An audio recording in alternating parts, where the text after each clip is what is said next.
Hello, welcome to For Quinzy. It's going to be an interesting discussion this morning. I have Lea DeGloria here. You can leave that in if you want. You know my son's name is Leo. Oh, is it? Yeah. I have Lea DeGloria here as my guest, and we're going to be discussing a number of different things. And one of them specifically is going to be the council meeting last evening. Oh, boy, that was very interesting. Yes. But before starting out, what I want to do is just do a real quick recap of my opinion and my feelings last night as to what went on. Specifically, during my about a minute and a half of commentary, I said something specifically that maybe I may have misspoke as far as stealing an election.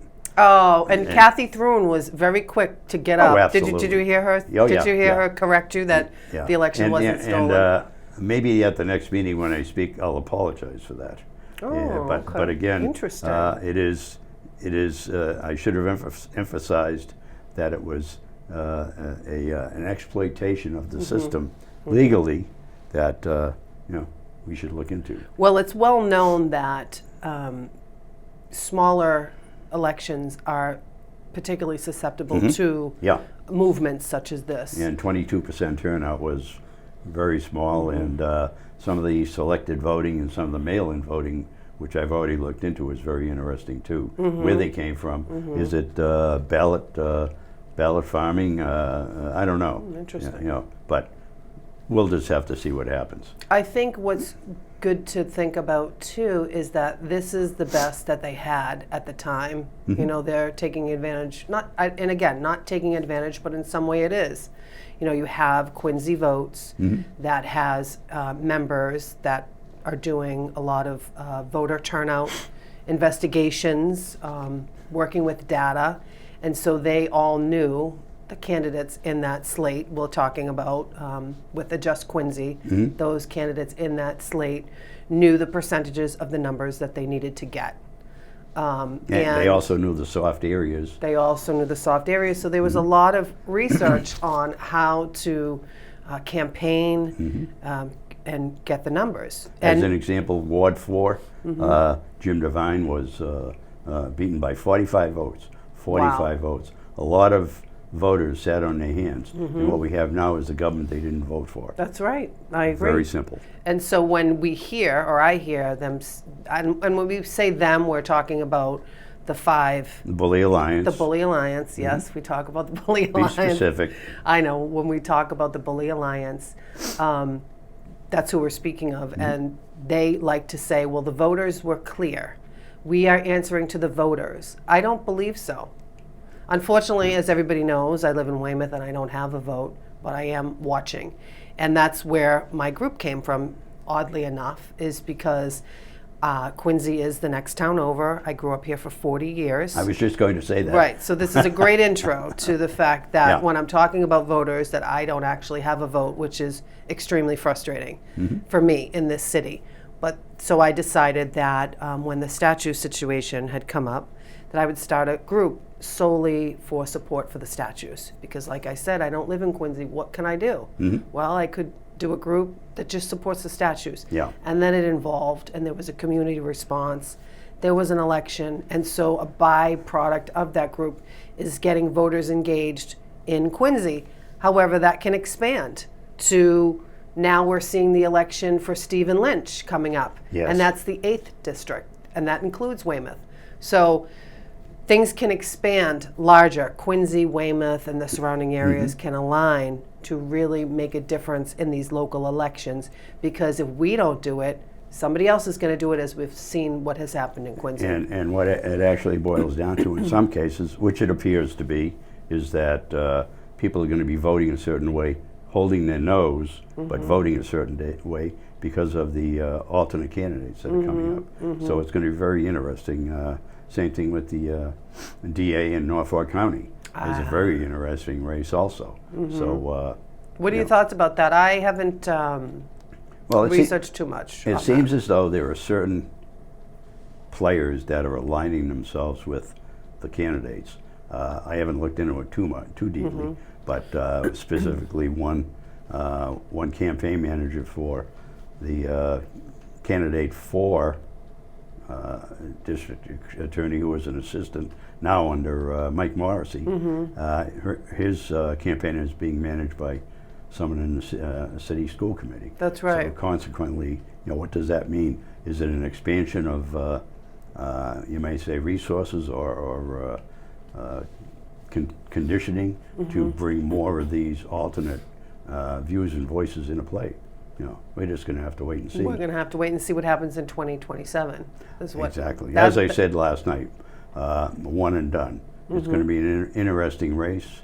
We're not going to be sitting on our hands. There are a lot of people that have stepped up and stepped forward, have mentioned a lot of things. We don't have any selected candidates that have shown their faces yet, but there are a lot of people out there expressing an interest in running against the individuals that were able to slip in during that low turnout election. So, yeah, and I think, in my opinion, it's not necessarily bad what these people did. I mean, they're entitled to run for office, get engaged, and make a change. To me, it's the organized way that it was done, and it was more like an anti-campaign against the mayor and the administration, with a lot of misinformation, civil unrest, and these issues that were brought up. It was not an organic campaign where you have a neighbor who really wants to make a change, like Walter Hubley, for instance. yes. He was very involved in the community. He had, I think, his Wollaston Hill Association. His wife Catherine's on the school committee.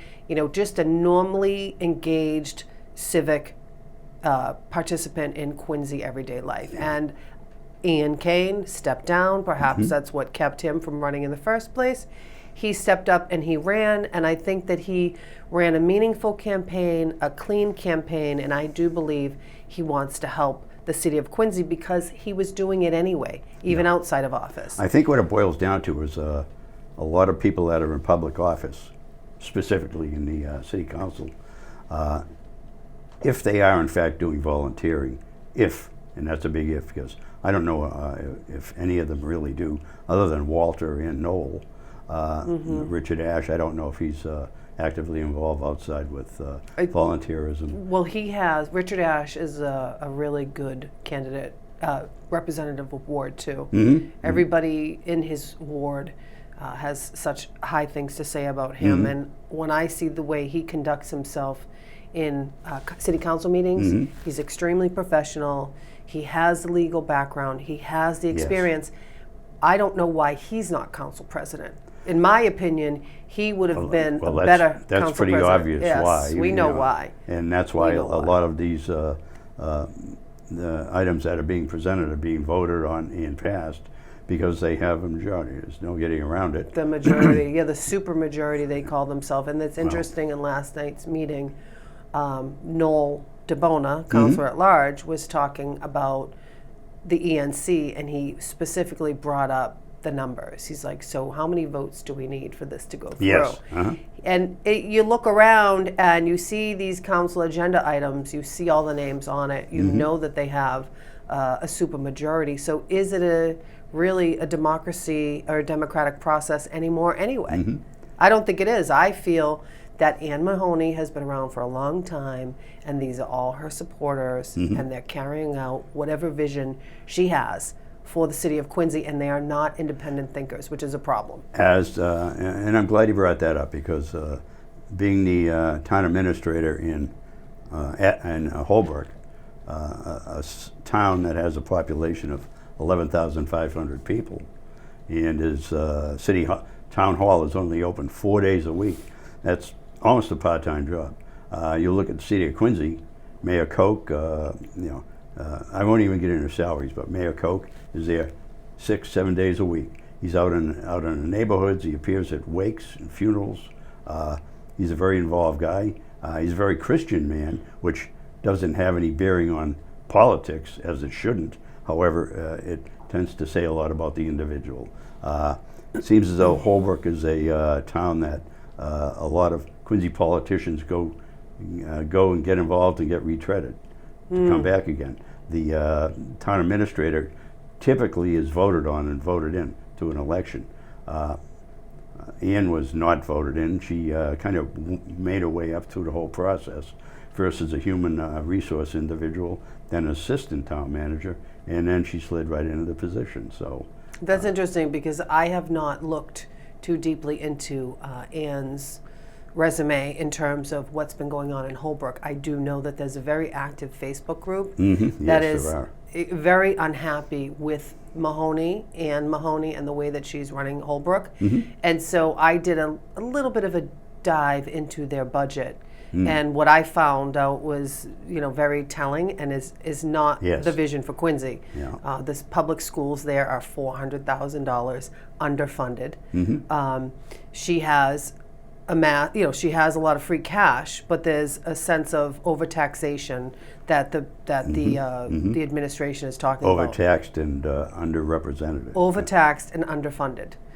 So she has this vision of having all this amount of free cash, but doesn't give it back to the taxpayers of Holbrook, who should get it back. They should be the ones that are, when the budget comes, they should be receiving the tax relief, but they're not. Yeah. And from what I hear, a lot of the taxpayers are very unhappy with what's going on. And then contrast that with the mayor, who uses the free cash to help his constituents. And so how is that a complaint when you have a mayor who, rather than sit on a pile of free cash while everybody is drowning, he gives it back to them, which Exactly. seems like a no-brainer to me. Well, one of the interesting things, and Noel brought it out last night, is everyone's talking about the reduction in the credit rating.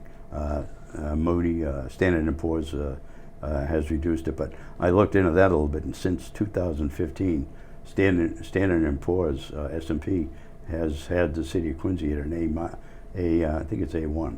Okay. And that hasn't changed, and a lot of that evolved as part of the redevelopment that's going on in the city of Quincy. So, is it in the green? I don't know. Usually you're in the red or you're in the black.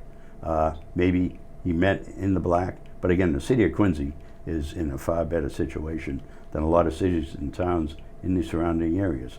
They're talking about, in numerous locations, Prop 2.5 override, and that is, if instituted in Quincy, and with this city council that has a mind to, I hate to say stick it to the voters, but basically create some situations that is going to enhance their position for re-election in 2027. What do you think? I'm asking for your opinion. On whether or not the city council thinks that they're going to get reelected? No, on the bonding issue. I think it's a farce. I think they know damn well that the down rating is not as big of a deal as they're making it out to be. They have been presented with all the information that we have, and they've come up with a very different conclusion.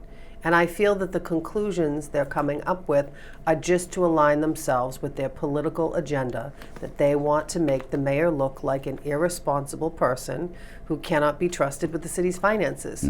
So you could give them $1 billion, $1.8 billion, someone could come and drop it into their lap, and then there'd be no debt. And they'd still find a reason to make the administration look bad. And the fact that they want to ignore that, $500,000 of that is the pension obligation bond, which is a great deal. That the cities across the Commonwealth are going to be scrambling at the time to fund their pensions. I mean, because they're so totally underfunded. Because they're so underfunded, and we have, again, the city of Quincy is where everybody's looking to. They did it at the right time. So they present $1.8 billion in debt, conveniently misleading the public that half a billion of that is something that was legally mandated to be done by 2040. So the city is a trailblazer when it comes to that. Let's take that a little bit further. The litany of, and Ann Mahoney went through, I think, 5 different properties the city owns. And again, she's reflecting back on when she was in the city council. This property was supposed to be purchased for this reason, that reason. If you're in any kind of administrative position, you don't just purchase or do something for today. Right. You're looking down a road. You have a vision. You're anticipating. Things change. Yeah. It's not fixed. It's not cast in cement. The emergency services building, the police station. There was a lot of complaints about, oh my God, what are they putting that roof on? The roof will last 100 years. It's a slate roof.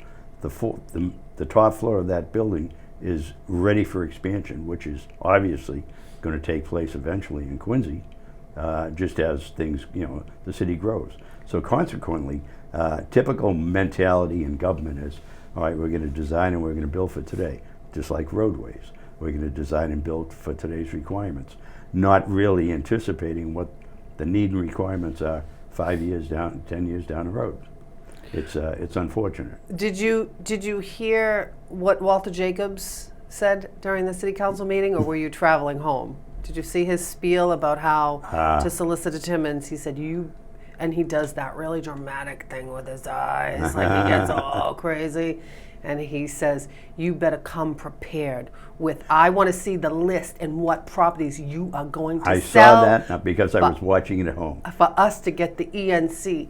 And it's important that the taxpayers, which when I hear them, the Bully Alliance, mention the taxpayers, it's really invoking some sort of free pass to do terrible things, right? They think they're doing it for this taxpayer, which I definitely don't think that they're speaking for all the taxpayers, but okay.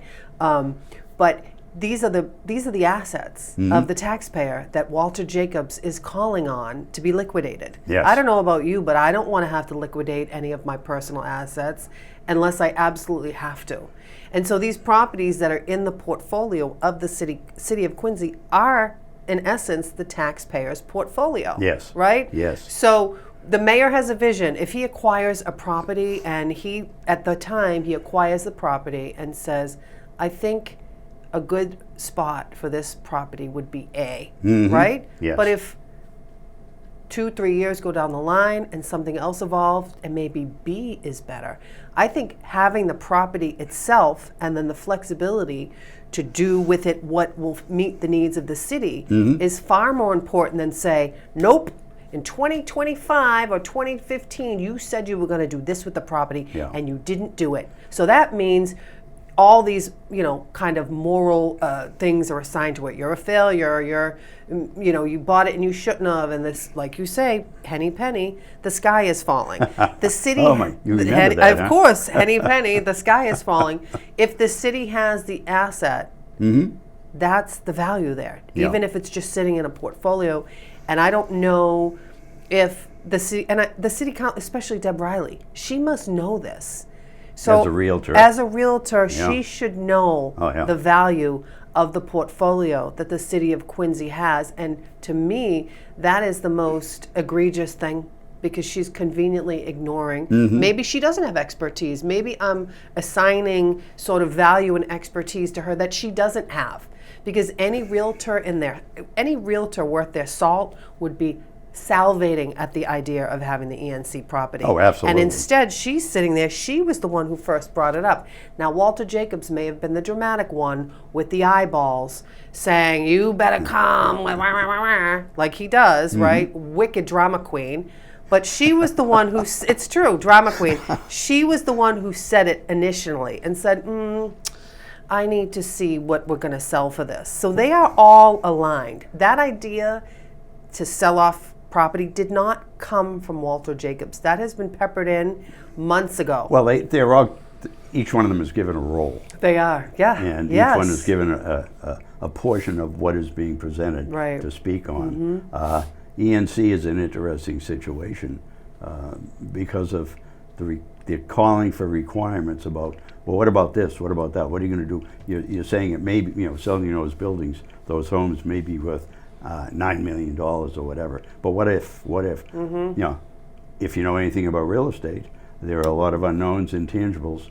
They do know as far as the floodplain is concerned, what they're dealing with. However, do they know what the reality of the situation is? You got to protect the property in the city. Either that or you just walk away from it, and a developer is going to walk in, and as much as David Jacobs said, well, we have zoning rules. Rules. They don't apply, right? With the Well, it depends on who. Well, yes, that's right. Depending on who the developer is and what the developer. the state intends to comes put in and takes it. There's If the no state zoning does. law. But if a developer comes in and says, okay, we're going to put up a facility of some kind that is going to be serving a social welfare need or something like that, then what do you think is going to happen? All of a sudden, all those zoning requirements are going to be cast aside because they don't have to adhere to them. So what are we talking about? We're talking about, again, protecting 22 acres, I think it is, or 21 acres. Well, and isn't it? let's just talk about the green space too, in terms Oh, of yes. Yeah, in go terms ahead. of urban canopy. You know, there is a lot of there are more trees today than they were 100 years ago, believe it or not. And Yeah. somebody said that to me, and I didn't believe it because I look around and all I see is development everywhere, right? So when you're living in a city, you think there's no trees anywhere, but the reality is urban canopy is what's down, Yeah. right? So that's very important to a city. So you're actively protecting the environment by keeping the ENC and protecting the urban canopy that's already there. And it was which- brought out that the only flood mitigation too. the only portion of property is the arboretum that's in place, and which is very interesting because if you're going to build in a floodplain, or the whole scene changes. However, if it's there now and what they have in place, I'm sure there are rules and gating factors that they can use to not get around those requirements, but comply with them in a realistic way. I'm a tree hugger. I will admit. I love the trees. So for me, a lot of the value is it's so beautiful there. And if a developer got in there, what do you think's going to happen? They're going to sure. flatten it out. Well, you see that remove the trees. You see that in any rural development where Yeah. deforestation takes place. That's right. And then they put in a huge complex of homes that all look the same, or they put up something that looks like a Russian barracks. Right. So what are we faced with? I think we kind of beat this to death. Yeah, would you want to talk about the raises? Because I had a pivot that I was going to do. Oh yeah, absolutely. That would be So, fun. That would be fun. That would be fun. So one of the things that I thought was really telling about last night's council meeting was the raises. First of all, what I didn't like was that the Patriot Ledger had the story about what each councilor was going to do with their raises before the city council meeting, before it was presented. So that is not transparency at all, right? So we have That's the for Bully sure. Alliance who comes in, they want to do things transparently, but yet they reported the scoop to the Patriot Ledger first, right? Which is fine. We all know they have a great relationship with Peter Blandino. Yes. He's seen with them after council meetings. And honestly, I don't blame Peter because the Bully Alliance is giving him the inside scoop. He's a news reporter. And he's looking like a He's hero. looking at as this is great for him to have. I'm sorry, something is in my eye. For his business his writing portfolio. Oh, something just flew in my eye. Hold on. But the part that bothered me as well is that Solicitor Timmons had asked if anybody has any questions on Friday, Yes, please let me yes. know. And Maggie said, McKee, Ward 5 said, does anybody have any questions? And Solicitor Timmons said, well, there shouldn't be any questions. I had asked everybody on Friday and nobody said anything. And then she starts looking around, right? She's looking at everybody. She knew, in my opinion, as she's looking around to who's going to say what next, I'm sure she knew the comments that were going to be made. Oh, sure, absolutely. And then we have Ward 4, Virginia Ryan finally speaks. She's overtly rude to Solicitor Timmons, asking him combative questions, so much so that after the fact he mentioned, there's a rule in the charter where you're supposed to give the solicitor or the city, whoever comes to speak, due notice. Yeah. And he goes, and I've been here since, I think he said 2009 or 2008. a long Quite a time, while, and yeah. it's never been invoked. So the fact that you have a solicitor standing before a city council and they're completely using that moment to try to trick him. He said a pop quiz. He said, I don't need this pop quiz style. Yeah. And what's Yeah. interesting is they all pretend like they're attorneys. None of them, except for Richard Ashe. He's the attorney. If he questioned the legality of something, I would say, okay, well, Richard's an attorney. That lends a lot of credibility. That lends a lot of to it. credibility. But when you have someone stuttering and stammering or just reading off a document about a legal something or other that they don't even know about, trying to trick the city solicitor, and then Maggie McKee said that she hired her own attorney. I was just going to raise that. So consequently, I think there's an incredible amount of distrust on the part of the Lea Alliance as far as the city is concerned, as far as the mayor and the administration is concerned. So they're going to try and backdoor things in order to get what they want. I guess there is some legal grounds for looking into her hiring an attorney and investigating and working these issues, which brings up another point I found very interesting. It was on her suggestion that State Auditor DeGloria was brought in as the guest speaker during the swearing-in ceremony. Evidently, there's a relationship there that may or may not mean anything, but again, consequently, a lot of the questions and a lot of the information that's being brought out sounds like it's coming from someone that has a deeply vested interest in what's going on, not only in the city but in the state. Now, if you're going to compare the state and what's going on with the auditor and compare the city to it, it doesn't float.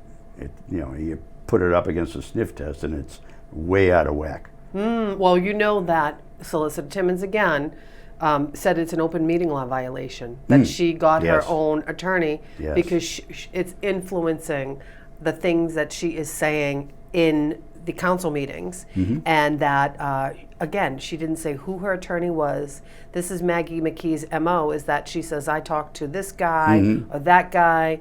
Oftentimes she doesn't know who she's spoken to or spoken with. She's kind of reaching in the back of her head, or she read an article and she'll cite someone that she read from an article, and or then she's called them down. Anyone who fits the narrative that she wants to put out there. So as far as this is concerned, she's violated an open meeting law, and she needs to proffer who the attorney was and the information that she received. All right, which raises a point as far as the open meeting law is concerned. If that is pursued by anyone, I'm going to pursue it. all right, good. I'm going to file a complaint later. I have my own open meeting law complaint that's still open. Yes, I do, and that's what I was going to mention.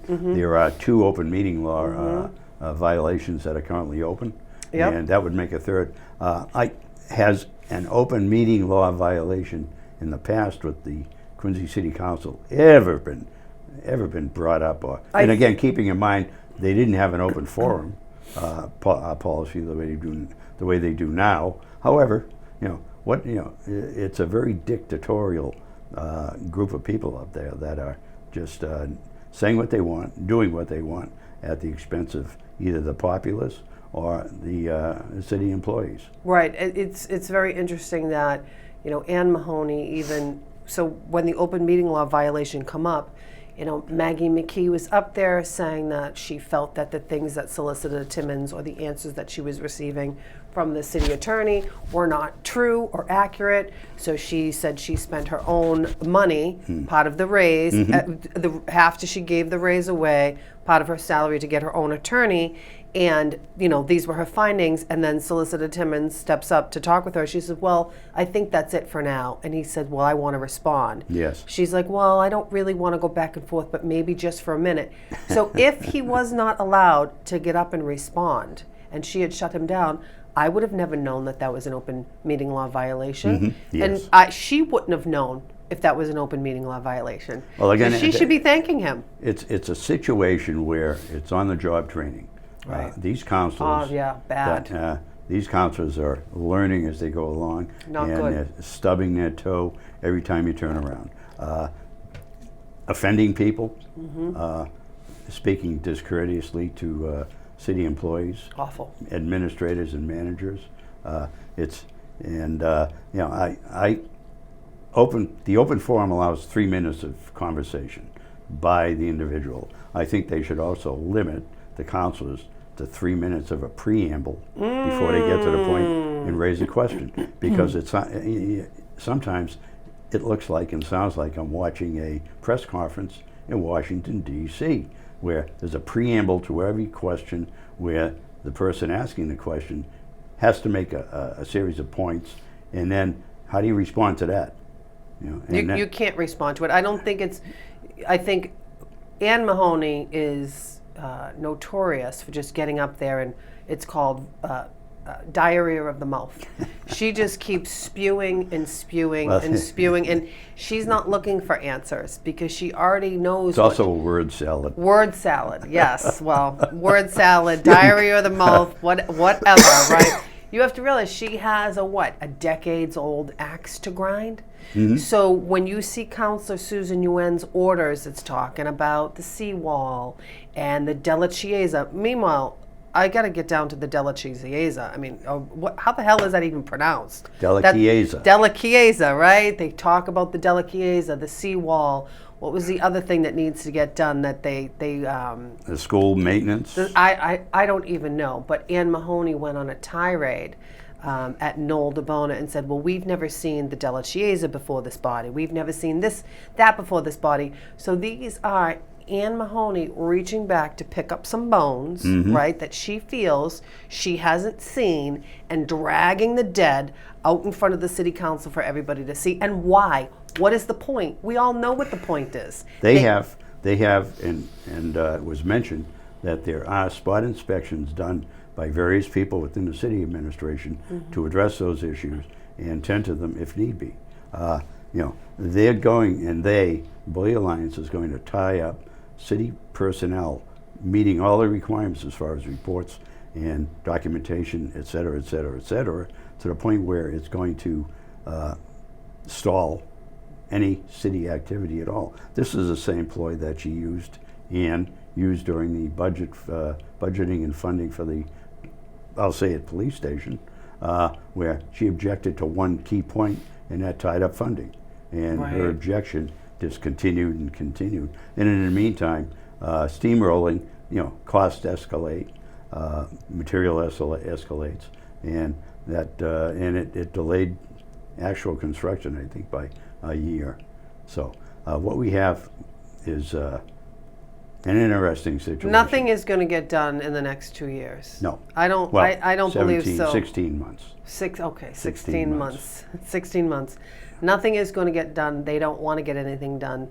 The only thing that they want to do is drive the mayor out of office. And the saddest thing that I saw, so you get angry, you see things, you watch people be rude, disrespectful. The whole decorum of the city council has, Anne Mahoney, as president, has let the decorum completely slip. She uses her gavel when she wants to, on who she wants. Yes. She does not hold anybody accountable, as we saw Deb Riley completely scream and holler and have a tantrum in the city council. Yep. But the saddest thing to me is, I'm actually really sad about this because I have empathy for the mayor on this particular issue.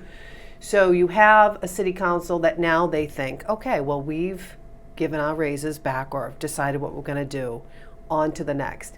Now they are bringing to light that they are so concerned about the fact. Now, granted, the mayor has not received a dime of a raise that he deserves. Right, correct. 100%. 10 years, this man has dedicated himself to building the city into what it is today, right? Faithfully, okay? And when I say faithfully, he is a man of faith, and I believe that they're persecuting him because of his faith, which we've seen in different things, but I won't get into that.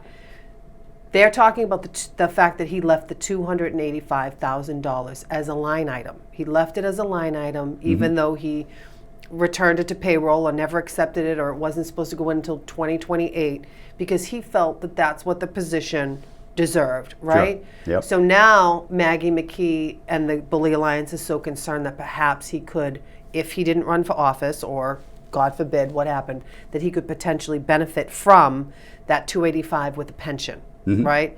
Which is embarrassing to me to think that a man who hasn't even gotten a raise, now they're worried about, well, we don't want him to benefit from it at all. How those bully alliance can sit there and think that the man doesn't deserve a raise at all and completely be blind to it while they're getting almost $50,000 a year to work, I don't know. As a part-time As job. a part-time job. Well, I He think won't benefit, though. Before, I just want to make it clear that Solicitor Timmons said on the record, he said, the pension works, you only receive pension on the money you've earned. Yeah, what so you've there's already no way received. that he's going to get a pension based on $285,000. But the fact that they're sowing the seeds of distrust, they're acting like the reason why the mayor left that on there is because he had some grand evil plan to get a pension for $285,000 is sickening to me. And if I had to watch that about myself, I would feel sad about that. Well, That would hurt me. He's got the patience of a saint, especially in the case of a couple of issues that have come up. But again, as far as the raises are concerned, I think the city council deserve them. If they're in fact doing the job, if in fact they are really doing the research on their own time and not kibitzing back and forth, well, what about this, what about that, and coming to an agreement. I disagree with you on that, Hank. I don't think they deserve the $50,000 a year. I really don't. I thought about this myself, and when I look at the hours worked, and then you look at what the mayor is getting for his salary. That's so if the true. mayor is only getting $150,000 a year, all the hours he works, Yeah. let's scale it. What do you think this? If you take the 151,000, 159, how much would the city council make based on that scale? Yeah. 10,000 a year they should make. Yeah. If they want to do that, then they don't deserve it. Yeah, that's that's an area we could probably agree to disagree on. Yeah. Yeah, but I think we've beat this whole situation to death, and maybe time to wrap up because I'm starting to get a little bit fatigued. Oh, you're getting fatigued. Well, I did want to wrap up. You know that I spent a decade in this studio Yes. reading cards. Okay, 10 years of my life. So I did bring my cards. how long is this going to take? 5 minutes. Oh, Yeah, no, it awesome. doesn't take Are you long. gonna- I was thinking. Are you gonna read them on me or No, I was thinking Future- I would do I would read the cards to see if the city council is going to approve the ENC building. What do you think? Do it. Okay. Jump into it. All right. Fatigued. What can I say? All right. So, many of you know, as I just said, they might not know because the studio looks so different. I used to have a blue background with stars, and I had the big round table here. And it was quite a meaningful chapter of my life to sit here and read cards. And I'm sure there's some people that remember, called in. Yeah. It was a lot of fun. We had a lot of laughs. Was it live? It was live. Oh, Yeah, so okay. it was the first live call-in show in the city of Quincy Oh, that's at wild. QATV. Didn't yeah. know that. Yeah. I have a question. I Sure. don't misinterpret what I'm going to ask you. But Okay. did you have a glass globe in the middle of I the did table? not have a crystal ball, no. And it's so funny, Bill, who used to work here, he'd be like, you need to wear like a turban or something. Like, you're really going to dress up. And no, I wore a lot more. So it was 20 years ago. So I'm 20 years older, probably 20 pounds heavier. So it's a little bit. 5 children. So I have 3 more children than I had. I only had 2 when I Yeah. started then. So I've had 3 more children. So my life is completely evolved. But in 2007, when the mayor first came into office, I say this a lot, conversations with Gus, who was the best guy ever, God rest his soul. He had me come in and I made predictions for the city council, the school committee, and who was going to win the Turkey Day election, the Turkey really? Day game. Yeah. And I was right. Who won? I think, if I remember correctly, North Quincy. And that's because you went to North and you were biased. No, I went to Quincy High too. So I'm not biased. Yeah, I'm but a- you graduated from I North. did. I North, graduated. right? Well, Yaku forever. Right. That is true. I am. So I predicted that North Quincy was going to win, and they won by upset because I think they had lost all year long. All right. Okay. So I can Go. pull the 3, or you could pull them. It's up to you. 3 cards on. I guess I could do it. Let's see. You do it. 3 cards I'm on. afraid I'll knock them off the table. 3 cards on whether or not the city council, and these are the exact cards that I used. These cards are old. I don't think so. Nope. They're not going to approve it. I don't think they're going to approve it. Really? Yeah, That's really. interesting. Yeah, I have some cards here that say no. Hold on. I don't think so. Interesting. I think that they are stalling. They have a lot more. They have a lot of research that they want to do. That they're stalling on purpose. I do see a little bit movement in the right direction, but as it stands right now, I don't know, these two cards are, they say,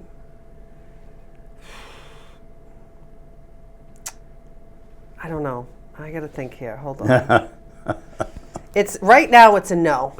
Yeah. But I think A qualified right no, huh? right now it's a no, but there is potential for someone to shed light on the situation. So as it stands now, it's an absolute no. The stacks, the cards are saying no, but at future council meetings, I do feel that there is going to be some magic made and shed some positive light on it. So there is potential there, but it's not too clear yet. I think that's awesome. Not that it's not going to pass, but again, they are faced with a time deadline. Yes, they're faced with a time deadline. I think it's going to look bad, and options are going to look no. It's a no for right now, but I think the people are going to push it in the other. If they had their way, it would be no. Yeah. If they had their way, it would be no. They want to say no, but I don't think they're going to be able to. So that's my final decision. Is that Okay. right now they want to say no.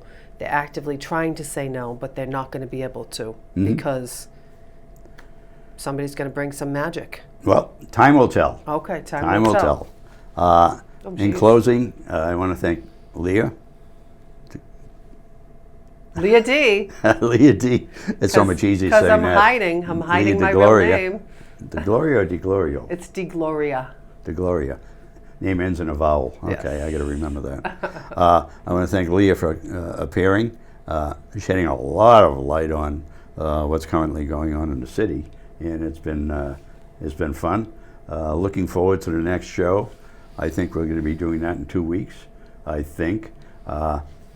No potential guest appearances yet, but I'm going to be working on it. But I'm sure in 2 weeks there's going to be a lot to talk about as far as the city council is concerned. Budget. So, budget, and ultimately ENC.